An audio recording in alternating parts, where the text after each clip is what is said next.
بسم اللہ الرحمن الرحیم۔ السلام علیکم محترم سامعین اور عزیز طلبہ کرام، امید کرتا ہوں کہ آپ تمام احباب خیر و عافیت سے ہوں گے۔ آج کا ہمارا سبق نمبر 87 ہے، جس میں ہم شاعر المسلم ابن عمرو التنوخی کو پڑھیں گے۔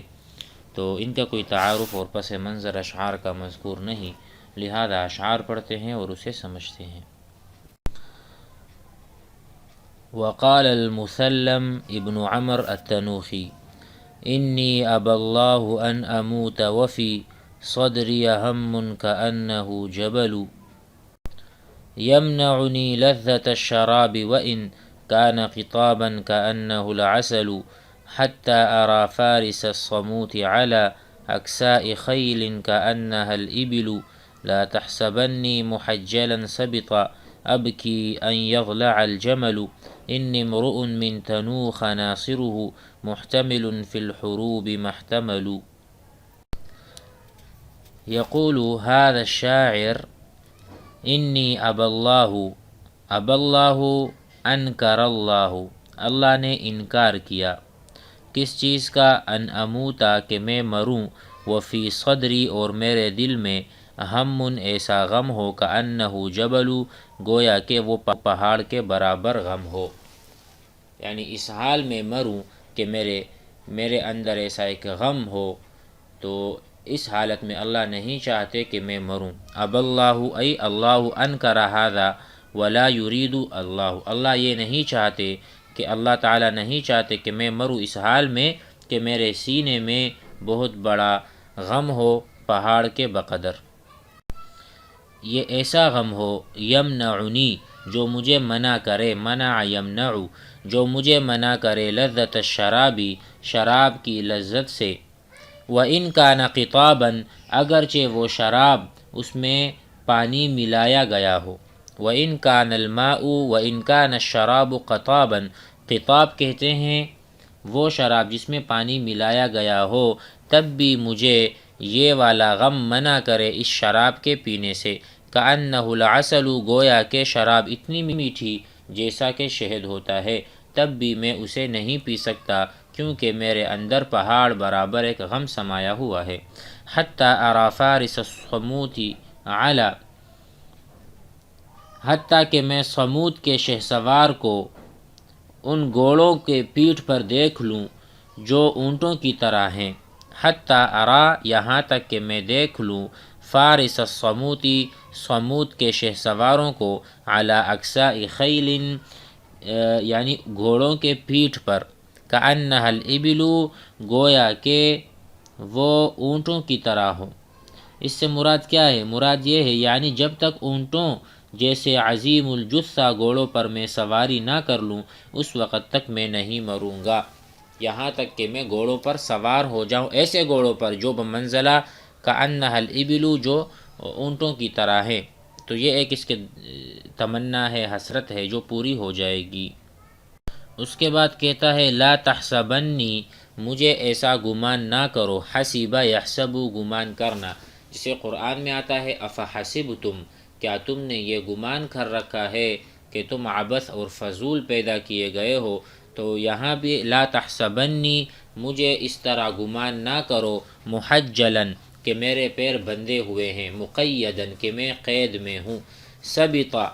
سبطا کے معنی ہیں، سبطا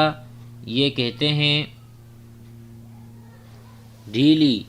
پنڈلیوں والا، جس کی پنڈلیاں جو ہیں وہ باریک ہوں، پتلی ہوں اور کمزور اور لاغر، یعنی ایسی پنڈلیاں جو بہت کمزور تر ہوں۔ تو کہتے ہیں نہ مجھے مقید سمجھو اور نہ ثبت کسے کہتے ہیں؟ ڈھیلی پنڈلیوں والے کو، یعنی میری پنڈلیاں بہت سخت ہیں نہ کہ ڈھیلی ہیں۔ اب کی ان یضلع الجمل یضلع کہتے ہیں اونٹ کا چلنے میں لنگڑانا، اونٹ کا چلنے میں لنگڑانا، لنگڑا کر چلنا۔ کہتے ہیں کہ مجھے کمزور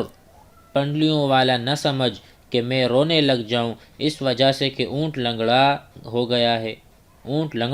ہے، بلکہ میں آزاد، پھرتیلا اور اونٹ کے لنگڑا ہونے کے بعد بغیر کسی پریشانی کے اپنی منزل تک پہنچنے والا ہوں، تو میں بالکل بھی نہیں ڈر رہا من ضلع الجمل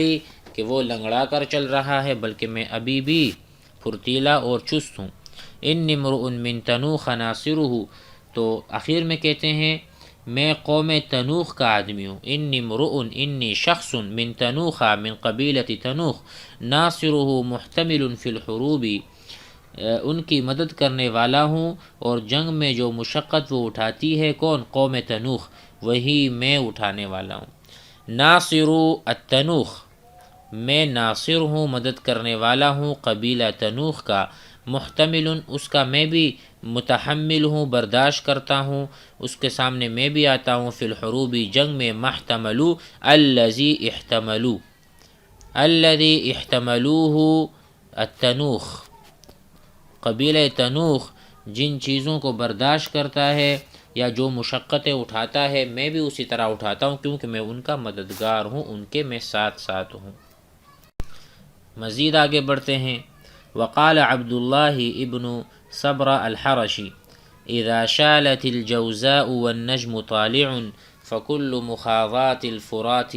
معابر وإني إذا ظن الأمير بإذنه على الإذن من نفسي إذا شئت قادر۔ وقال عبداللہ کہتے ہیں اذا شالت الجوزاء، شالت بمعنی ارتفع، شال ارتفع بلند ہونا، اوپر ہونا۔ اذا شالت الجوزاء،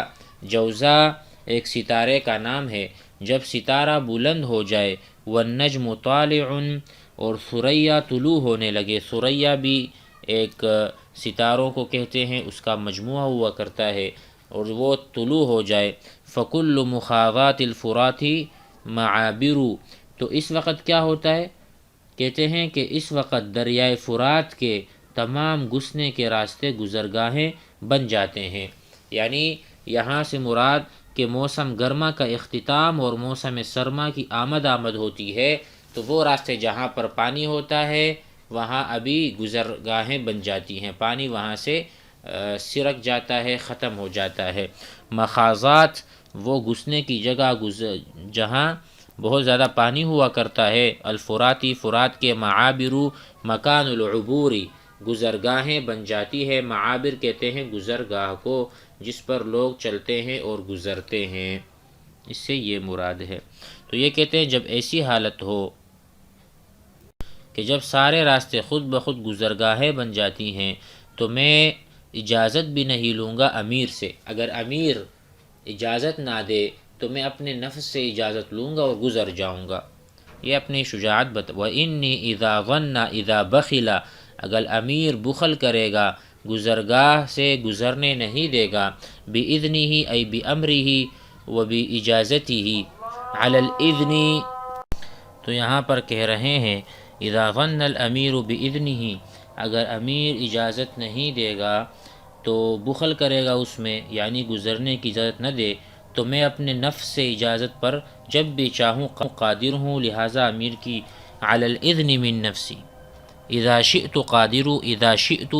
شاء یشاء، جب میں چاہوں تو میں قادر ہوں کہ اپنے آپ سے اجازت لوں اور میں گزرگاہ پر گزر جاؤں، تو اجازت کی ضرورت ہی نہ ہوگی۔ امید ہے کہ سبق سمجھ میں آ گیا ہوگا۔